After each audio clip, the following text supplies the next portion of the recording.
All right, good afternoon, everyone. Thank you for coming here to Adopting Handoff on iOS and OS 10. I'm Michael Jurwitz. I'm the lead engineering project manager for Continuity, and I'm super excited to be here today to talk to you about adopting Handoff in your applications. A little bit later, I'm going to be joined by Vince Spader and Keith Statenfield to talk more in this session. But as you saw on Monday, Handoff is a huge part of the releases for iOS and OS 10. And I'm really happy to be the second person, at least this week, to be able to talk to you more about them. So if you look at this feature, you can really see the big goal is that we want it to be easy for the user, for all of you, to take what they're doing and move that between whatever Apple device they happen to be using. So all of Continuity, Handoff in particular, is all about having that seamless experience between apps on different devices. So now today, we'll take a look at what we're actually going to learn in this session today. So first of all, we'll take a quick look at what is Handoff. How does this feature work? You saw a little bit about that on Monday, and so we'll dive into that a bit more. Next, we'll take a look at actually adopting Handoff in your application. So it's a super simple API. I'm very happy to be able to tell you that. There are different integration points in both AppKit and UIKit for being able to take advantage of this in your app, and so we'll take a look at those. And then we'll round things out by actually taking an in-depth look at some pretty advanced things you can do with Handoff that are super cool. All right, so what is Handoff? Well, I think we've all been stuck here before, right? You're using one of your devices, maybe you're browsing on a website, and what you really want to be able to do is to take what you were doing on that device and move over to another one. And a lot of times that can be kind of cumbersome. Maybe you're having to go and fish out the app on your iPad, you have to go back to where you were in that app, reload a bunch of state, maybe you didn't even have your data sync across in the first place, and so it's even more of a pain. And so Handoff is all about making it super simple to make that jump between your devices. So as you're on your Mac and you're browsing something like Safari, on the lower left corner of your iPad or any of the rest of your devices, you'll see an icon shows up. You can swipe that icon up, and we immediately bring you back to exactly what you were doing in that application. Wonderful, seamless experience. And so how do we actually do all of this? What's going on? So the first thing to know is that this is entirely about the proximity of your devices to your other devices. So we use BTLE to actually let devices around you know what they should show in that lower left corner. And which devices actually show your apps is linked to the devices that you are signed into with the same iCloud account. So what we do is we know that you're signed into this device, and we actually will use the cloud to BTLE pair your different devices to each other. And when you actually go to actually continue an activity on another device, we're actually moving that data directly from where you were to where you want to go. So it's all about directly moving information about that activity itself. Now, where are you actually going to find the UI for Handoff? Well, there's two places on both platforms. First, what you'll find is that on iOS, in the lower left corner of the lock screen, if you're using your Mac, another iOS device, you'll see this icon show up, and this is your clue that you can swipe this up to get right back to that application. You'll also find that if you double tap the home button and bring up the multitasking switcher, you can go all the way to the other side of the home screen, and you'll see a pane for an app that we see that we know is nearby, so you can resume from there as well. So two different places, super convenient to get to those. Now on the Mac, you've actually got UI that's going to stick around for you here in the dock if you're using an app on a different device.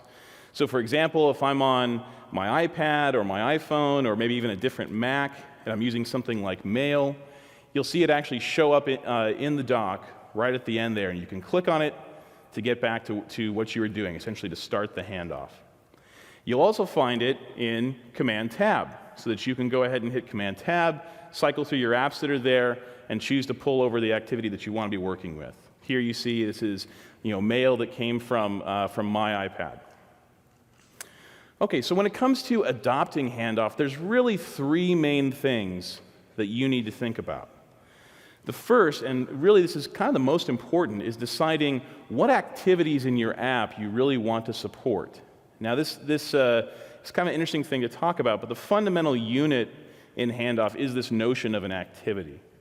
And what you really want to be thinking about are, what does the user think about as they're using your app about constituting, say, different types of things. So for example, in Mail, you've got a very clear split between I'm reading email versus I'm writing email.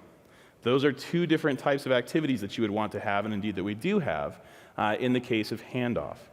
So what you're trying to do is not only provide a nice grouping of these discrete tasks, not only just to make things simpler for you, but also because, as we'll talk about later, when you go to resume these activities on another device, having some clear separation between what type of activity you're actually trying to resume can be really important. It can help you do some much better things in the user experience. All right, so step 2 is actually creating the activities in the first place. This is also really easy to do. We'll have a lot to go into to talk about how to actually do this. And third and final, you need to be able to handle incoming activities into your application. So if your app gets launched or it gets resumed, and the system hands you this activity to deal with, you need to make sure that you are basically taking the user back to where they want to be in your application.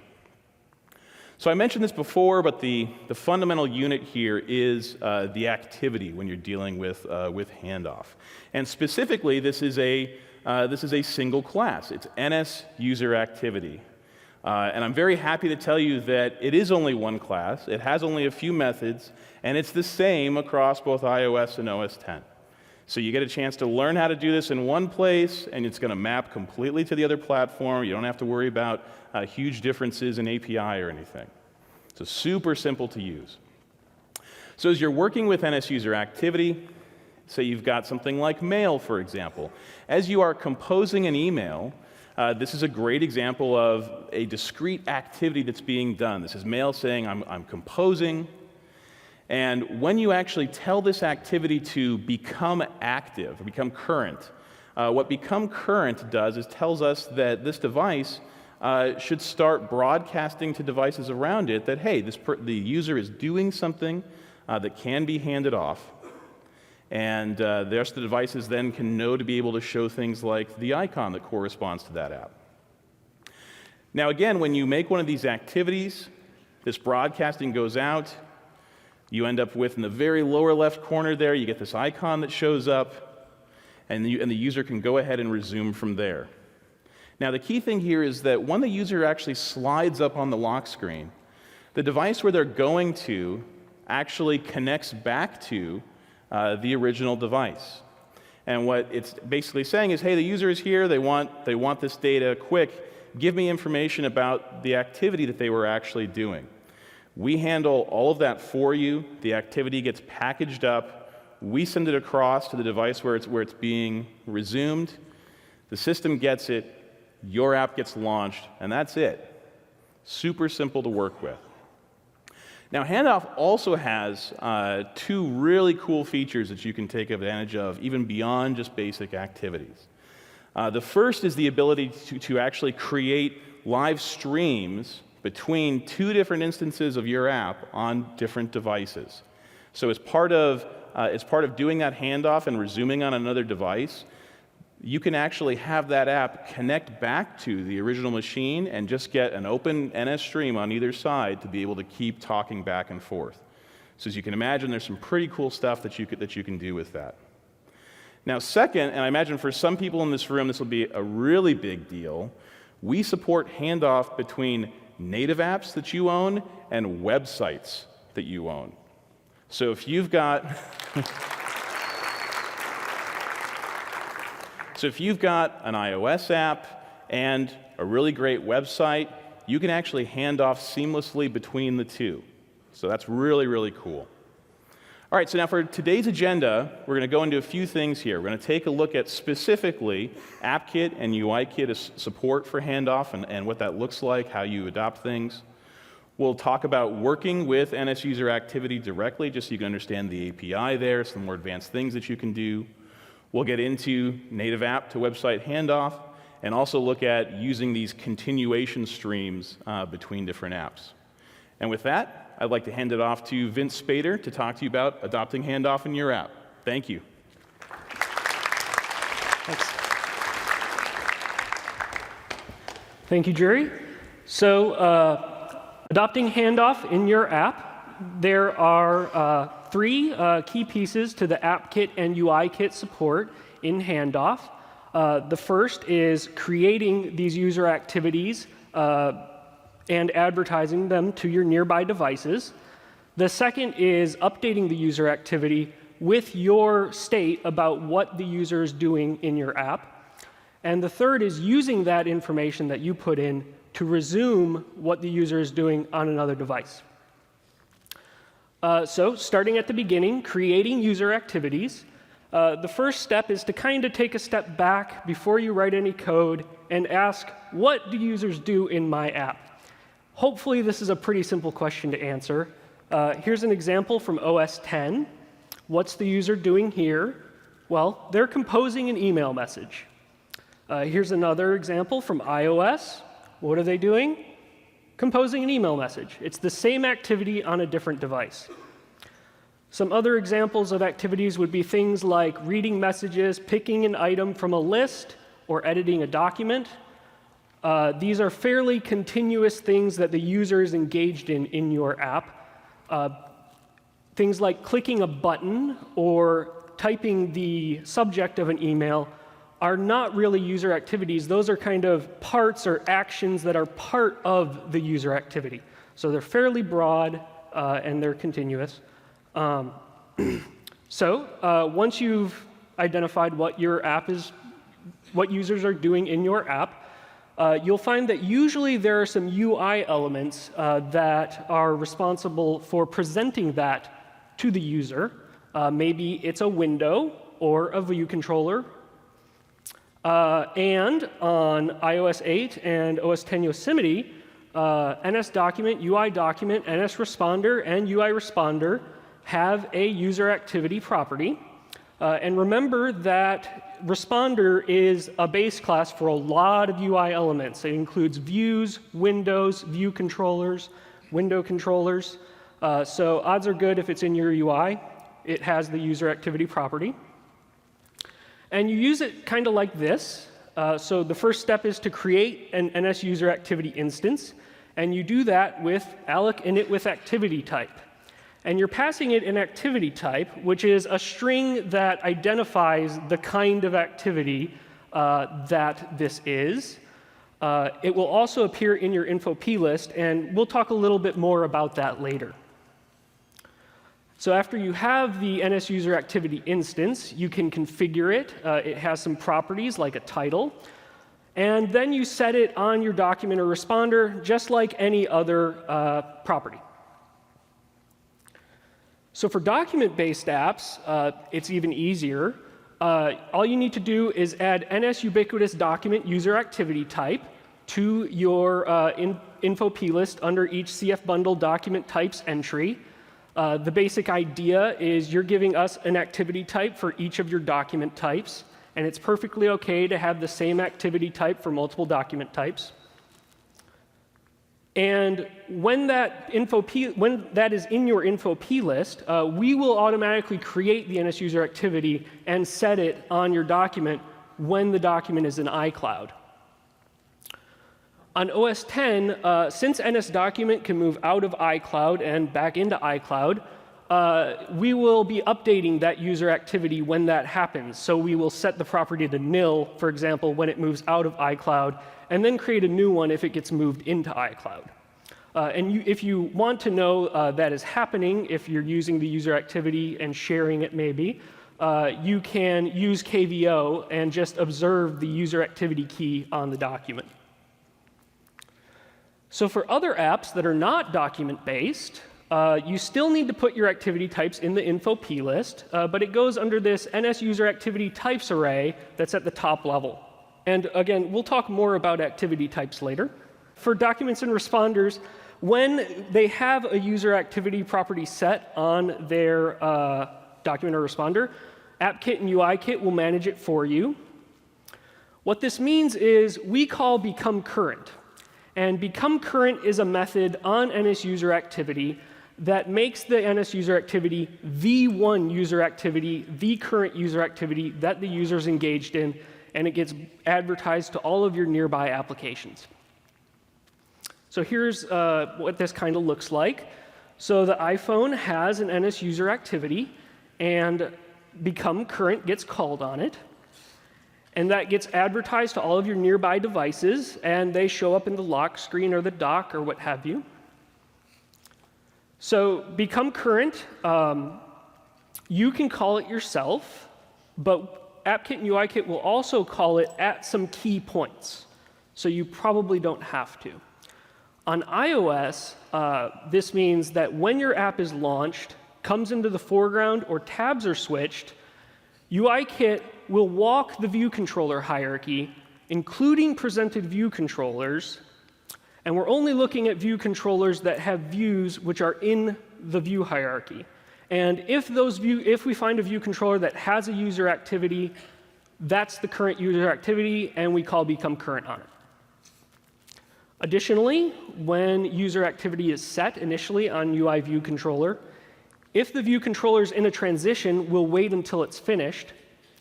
But if the view controller's views in the window hierarchy, we will automatically become current on it immediately. So that's UI view controller. UI document will not become current automatically, but it's really easy to share your user activity with a view controller that will. All you need to do is set the view controller's user activity to that document's user activity. And whenever that view controller is found according to the rules in the previous slide, it will become current. On OS X, it's a little bit different. AppKit looks for a user activity in two places. The first is the main Windows responder chain. We start at the first responder and go through the next responders looking for one with a user activity set. And if we find it, that's the current activity, and we call become current on that user activity. And we'll also look at the main window controller's document. And if it has a user activity, we'll call become current on that. And we will also reevaluate this when appropriate. As the main window changes or the user activity gets set, we'll do this search and find the right thing to become current on. So we manage it for you. We call become current. We will also call invalidate. And invalidate is a method also on NSUserActivity, which means that this activity is finished. The user's done with it. They've put it away. They're no longer doing what they were doing. So that looks something kind of like this. So same setup as before. The iPhone, it has the current activity that's being advertised to your nearby devices. And invalidate gets called, and it stops being the current activity. So the user can't continue it anymore. They've closed the window. It's finished. It's done. So that's creating user activities and letting your nearby devices know what the user is doing. The next step is putting your information into the user activity so that you can restore the state when it gets continued. So NSUserActivity has a user info dictionary for this purpose. It is yours to use. You fill it out when you get this callback. So this is a method on NS document, UI document, and the responders, update user activity state. And in this method, you fill out the user activity's user info with the state of your responder document and whatever you want about what the user is doing. Note that the user info is emptied each time we make these callbacks. So before update user activity state is called on your documents and responders, we'll empty that out on the user activity. So all you need to do is add to the user info. You don't need to worry about clearing out old data or anything like that. So it looks something kind of like this. Update user activity state. don't forget to call super. There's a convenience method on NSUserActivity called update user info entries from dictionary, and that's a really easy way to get your information into the user activity. And we will call this at an appropriate time. Not necessarily when the user continues, but just at an appropriate, opportune time, we will call this to gather the information about the user activity. And when the info that you put in the user activity becomes stale, there's a need save property on NSUserActivity that's a Boolean. And all you need to do is set that to yes. And we will call the update user activity state method again later. Set need save is very cheap. You should call it as your data changes. And we'll call you back later with the update user activity state. So what can you put in the user info? It's a dictionary, and it can store most plist types, or all plist types, and a few others, including URLs. And for URLs, file URLs are obviously a little problematic. The same path might point to different places on different devices. The actual file might not be there. However, file URLs in iCloud are OK. And if you're iOS only, from a document provider are OK too. We will automatically do some translation so the file URL is pointing to the right file. A couple other things. Keep the minimal amount of information in the user info. So just put what you need to get the user back to where they are. The transfer times for these things can vary quite a lot, so every byte really counts. Just include the state, so don't include your document. If you're using iCloud, fantastic. All you need to do is store the file URL, and then you can use that. If your data is stored on the web somewhere, put a reference to that in your user info. Also, try to avoid platform specifics. Since this user activity might be continued on a Mac or an iPad or an iPhone, there are a lot of things like the visible rect of a scroll view which don't really make sense across all those contexts. It's better to use a heuristic like the middle item that is in my scroll view and storing an offset or a reference to that instead of storing a visible rect for each potential thing you are continuing on. Also, NS and UI document will add their file URL automatically in their update user activity state implementations with the NS user activity document URL key. So you don't need to. It'll already be there. Don't repeat it. A couple other things. Think about versioning. You're going to want to future-proof your app as you make new versions. You're going to have changes to your user activities. So you might want to do something like include a version in your user info. It could be something like this. And here we're actually using the application did update user activity app delegate method, which is called after any of your documents or responders get that update user activity state called on them. So this is actually a really good debugging point if you want to know what exactly is in your user info. Set a breakpoint here and check it out, and it'll tell you what's in there. So now we have put our information about what the user is doing in the NS user activity. The next step is using that information on another device to continue and get the user right back to what they were doing. So again, this is on another device. So the device has received an advertisement that this other user activity is current on another device, and it's showing up in the lock screen or the dock or what have you. And the user indicates that they want to continue your application. And we will call this on your app delegate. Application will continue user activity with type. And note that there is no NS user activity here. All you have is the activity type, and that's because we haven't actually fetched the user activity completely yet. We will start fetching it immediately after, or when you get this call. And you should use this to show the user what's being continued. You have the activity type, so you have an idea of what kind of activity it is, and maybe you can animate a view controller in or something so the wait is perceived less. So you should return yes if you're handling this and you're showing some kind of feedback to the user, or return no, or if it's not implemented, and you'll get the system's behavior. Now, on iOS, this means the default ping, but on OS 10, you get nothing. So it's a really good idea to implement this if you can. Here's an example of what that might look like. So as you can see, we're checking the activity type, and if it's a viewing message activity, we know that we're going to need a message view controller. And so we set that up, and we show it to the user.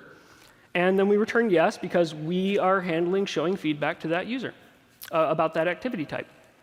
So once the user activity has been fetched from the other device, we will reconstruct the NS user activity and give it to you in this app delegate method, application, continue user activity, restoration handler.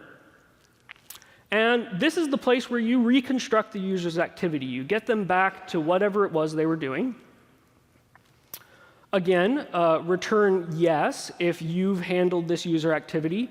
Return no or leave it unimplemented, and we can continue some user activities for you.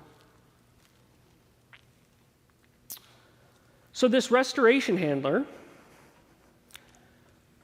it's a block that we pass into you, and you call it. And you give it an array of documents and responders that are presenting the user activity. And we'll call a method that's restore user activity state that is paired with that update user activity state from before. Here's an example of what that might look like. So we're checking the activity type, and it's a viewing message activity. So we get our message view controller, and we return yes. And note we are also calling the restoration handler with this view controller. And when you do that, restore user activity state is getting called on that view controller. And you can use the information in the user info to kind of reconstruct whatever it is the user was doing, but at a more local level, so just for your view controller. You can also call this manually, as you can see at the bottom. It's perfectly fine to call restore user activity state yourself. And that's actually a useful pattern to restore the user's state and build your view controller hierarchy at the same time. So that's if everything goes well. It's entirely possible, since there are bits flying through the air, that some might collide, and will fail to retrieve the user activity information from the other device.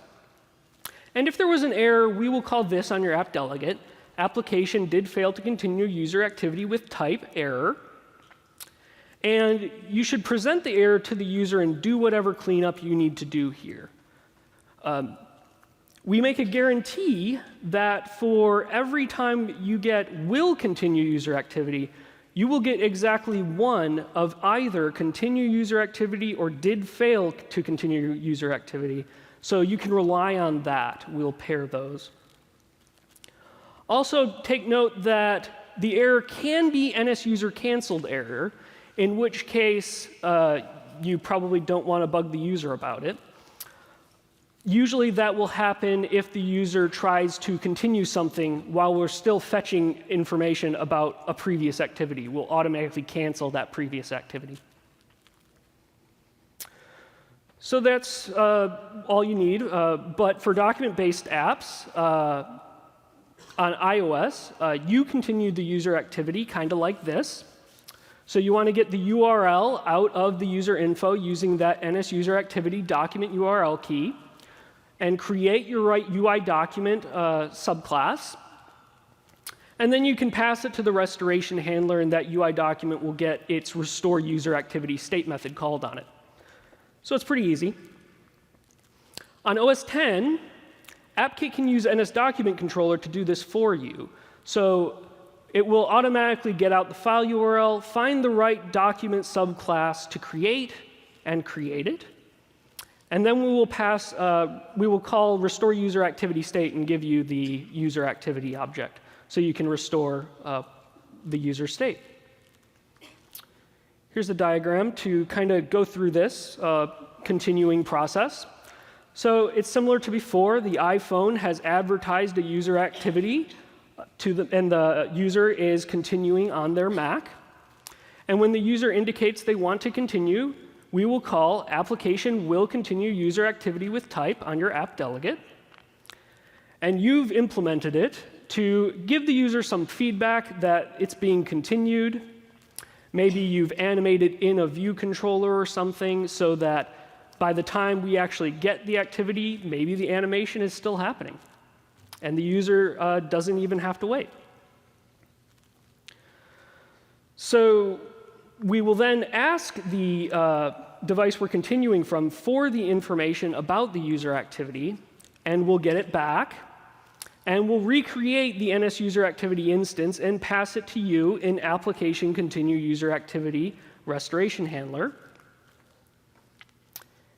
In that method, you use the information in the user activity to get the user back to whatever it was they were doing. This might include passing some things into the restoration handler, and if you do that, we will call restore user activity state on them. And then the user's right where they left off. You've created a user activity on one device, put your information about what the user is doing into the NS user activity object, and handed it off to another device that is able to continue and get the user back to whatever it is they were doing. So there's still a few more details about NS user activity, and there's a couple other really cool things that NS user activity can do, and Keith Statenfield will be explaining that. Yeah. Thank you very much. It's exciting to be here and show you what we've been working on for a while. And as Vince said, I'm going to explain a little more about how you might use this. You've already seen almost everything that's in NS user activity by this point. And AppKit and UIKit provide a lot of functionality that makes it really easy to adopt this. But if you have some need to do something that's a little outside the norm, it's useful to understand at the base of things what's there and what you can do with things. Jury originally said, and Vince pointed out, NS user activities are just objects that are alloc initted. And we've talked about this activity type string a couple times. So let's go into that a little more. You create one of these user activity type strings in your application, and you pass it to the alloc init, or you've put it in your CF bundle types in the NS ubiquitous document types key. And where did you get this string from? In a sense, you just made it up. That string is a string that we as a system use when an activity gets received in a device to pick the application that we want to show to the user. And so in that sense, it's a lot like a file type extension. Files have extensions, and those extensions bind them to particular documents when they're double-clicked on or otherwise opened. User activity type strings are the same thing. You make them up. We don't display them to users, so they don't need to be terribly comprehensible. And we recommend that you start with the base of your developer ID or your company's reverse DNS name, and then add some suffix to the end of that to make it unique, one for each extension type that you have. And then once you pick those, you put them in your code at the point you'd be creating each of those types of activities, and you would put them in your info P list so that we know that your application would like to handle these types of activities. In your info P lists, they go in one of two places. They either go in the CF bundle document types array as the NS ubiquitous document user activity type, or they go as a string in the NS user activity types at the top of your application's info plist. We've talked about how they're used to pick the application that's shown in the corner. We allow all of the applications from a single developer to exchange activities amongst themselves. So if you have an iOS application and an OS X application, you can exchange activities between them. If you have several iOS applications, each of your applications could create activities that were continuable in your other iOS or OS X applications. We do this based on the team identifier that's used in the way you've built your application. That means in order to use continuity to continue an item, you either need to be an application in the App Store or you need to be signed with a developer certificate. Now, applications don't have to claim all of the activity types they create. And the corollary, applications can claim activity types that they themselves don't create. And as an example, if you have kind of a monolithic application on OS X, say it's an application that creates many different types of things for the user from the user's perspective. The user can edit pictures of cats. The users can add cute videos about cats. The users can keep all of their cat books or all of their pictures of their cats in their one application. You'd have that as an application. It would have a bunch of different document types. When you're creating activities, there are different activities a user might be doing. But on iOS, you might have 3 separate applications. You might have one application where the user looks at their cat movies or plays their cat sounds. You might have a different application for their cat books. You might have a third application where they can see their cute cat pictures with the cute cat captions in the bottom of them. And when you built your applications this way, you would create 4 different activity types, one that kind of mapped to each of your file types, and then your iOS application, in this case, one of your applications would claim 2 types, and your other applications would claim other types. And if a user continued from OS X to iOS, the appropriate icon would show in the corner. When they went to continue from iOS back to OS X, they would all come back to your same monolithic application. Likewise, we've talked about the NS user activity object, and it actually doesn't have a lot that you need to set on it. Activities have a title, which you can set, keep it short, just in case it gets shown to the user to know what they're doing.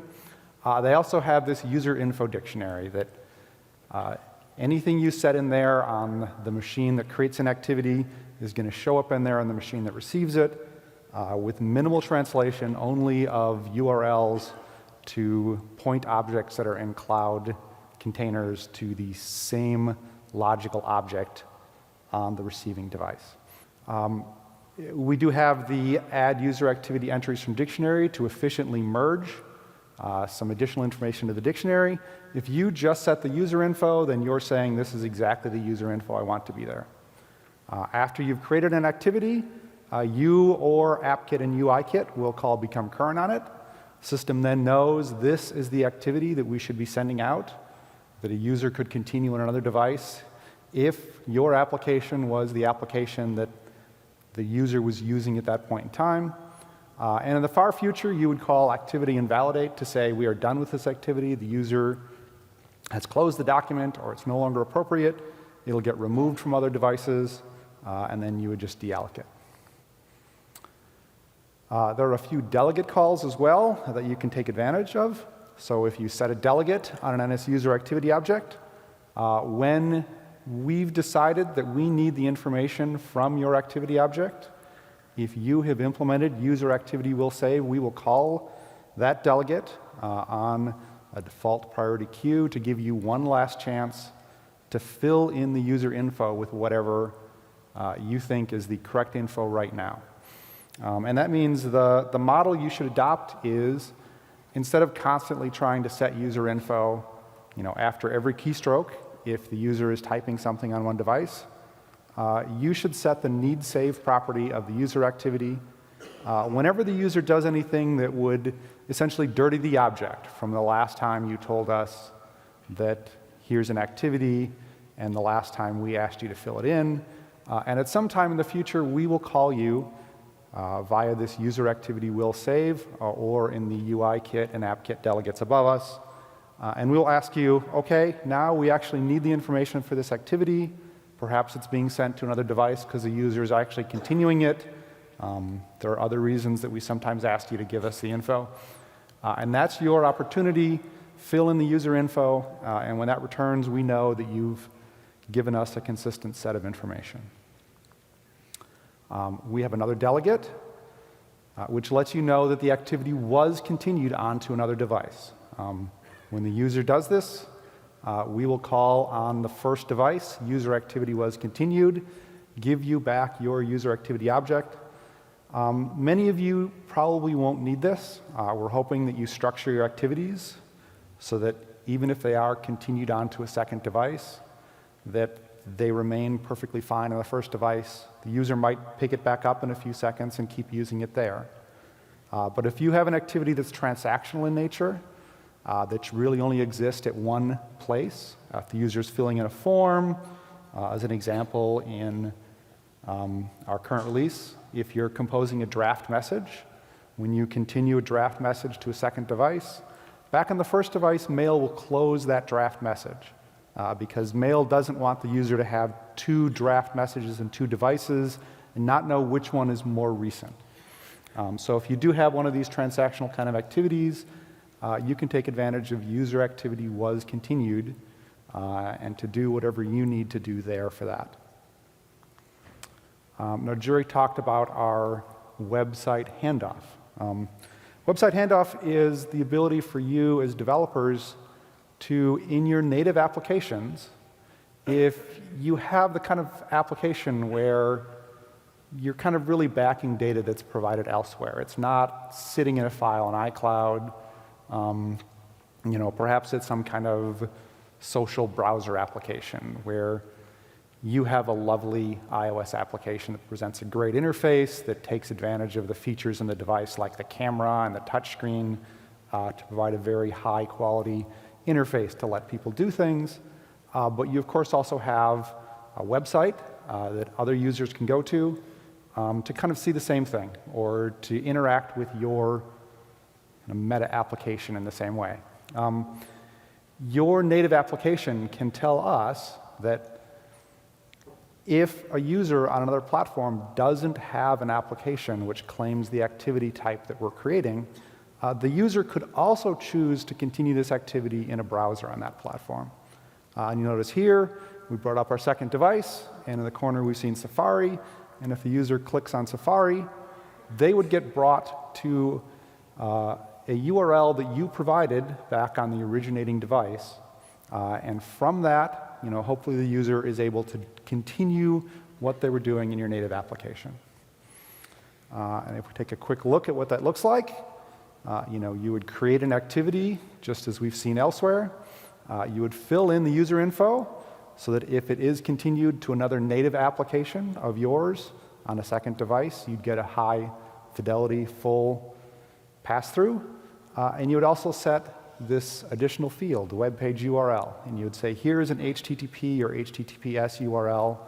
If the user goes there, that's also okay, and that will get them to what they need. Similarly, we can do the same type of thing to allow a user in a browser to continue into a native application on iOS. And what that would look like is if the user was at your website, say on desktop, using the information there, when they pulled out their iOS device, in the corner they would see the icon for your native application. And if they clicked on that, they would get brought into your native application, and you could restore them in your native application to the same thing they would have been seeing in the web browser on the originating device. Now, to do this, you need to take advantage of some new APIs that Apple's providing on iOS that allow you to securely kind of claim a domain name for your application so that you can say, I'm this developer, I truly own these domain names, and I'm willing to let these applications take advantage of that domain name. And the way you do that is you add these domain names to the com.apple.developer.associated domains entitlement on your application. And once you've done that, some code will reach out to your website periodically from the device. And after it's verified that there's some information there, we'll say this application is allowed to continue from this domain if another device gave it to us. And if that happens, we bring up your application. In your native application, again, your continue user activity restoration handler is going to get called. And there what you would do is you would check the incoming activity type to see if it was this special NS user activity type continuing from web browser. And if it was, there isn't a user info there that you can take advantage of because you don't have native code running on the other side. It's running in a web browser. But you do have the web page URL that the user was at in that browser. And from that web page URL, you could bring your native app up, kind of looking at that same thing. You also, of course, would continue to get any other user activity types that your application has claimed. So if it's any of those, you would do the same thing you saw earlier. Lastly, let's talk about continuation streams.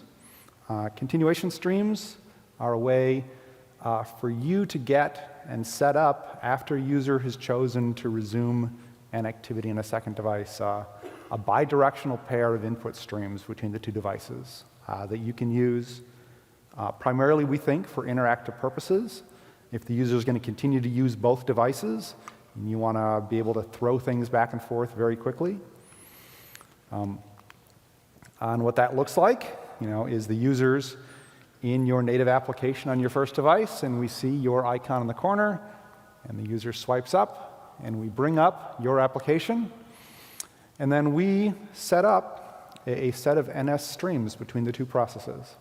And once those are up, you're free to read and write from those streams and communicate between the two devices in a fairly high performance manner for whatever purposes you want to do. And what that looks like in the code, again, is you create an NS user activity, you set a delegate, and then you set this supports continuation streams property to yes, and then you make it current. And on the receiving device, when the activity comes in continue user activity restoration handler, you would check if that activity supports continuation streams. And if it does, you can call this additional method, get continuation streams with completion handler, and that gets past a block. And when you call that, we'll reach back, try to set up these pair of streams to the original device, and after they're up, we will call your completion handler with the streams. If something goes wrong, we'll call you with an NS error. So if you don't get an error, you have streams, you can start reading and writing back and forth between the two apps. Simultaneously, back on the first device, the delegate method that you set, the delegate method of the delegate you set earlier is going to get the did receive input stream output stream call. Over there, that's going to get the input stream and the output stream that are connected to the other client, and you're free to start reading and writing back and forth between the two. So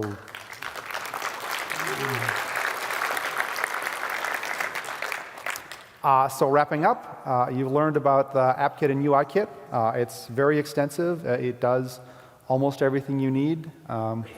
In particular, you've learned about NS and UI document support, which makes it almost completely free to implement this. Many of you can add about 4 lines of code to your application, and you'll discover that it starts continuing between iOS device to iOS device, or if you have iOS and OS 10 applications from iOS to OS 10, merely by adding a couple keys to your info P lists and making sure that you're putting your documents in iCloud.